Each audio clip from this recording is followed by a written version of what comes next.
Let's create AI drink app using Python.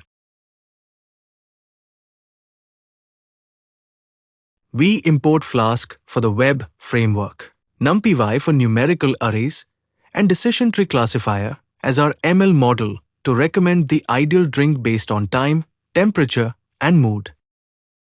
This initializes the Flask application so we can define routes and handle HTTP requests.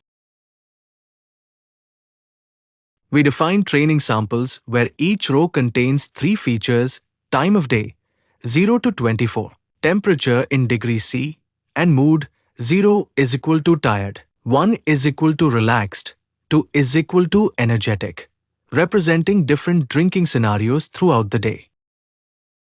These are the numeric target labels corresponding to each training sample, with each number mapping to a specific recommended drink. We define a dictionary that maps each numeric label back to its human-readable drink name, used to convert the model's output into a meaningful recommendation.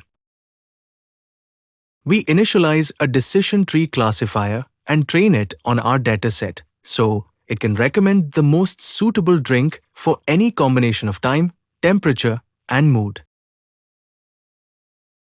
This route serves the homepage, rendering the HTML UI where users can input their current time, temperature, and mood to get a drink recommendation. This route handles post requests from the front end and immediately passes the incoming JSON body to access the user's submitted context data. We extract the 3 input values: time of day, temperature, and mood, converting time and temperature to floats and mood to an integer matching our encoded training labels.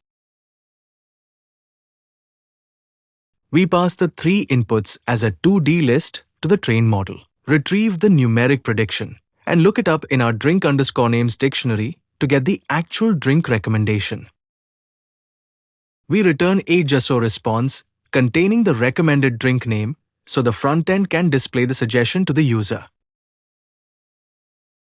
If any error occurs during input parsing or prediction, we catch it and return a 400 bad request JSON error response with the exception message instead of crashing the app.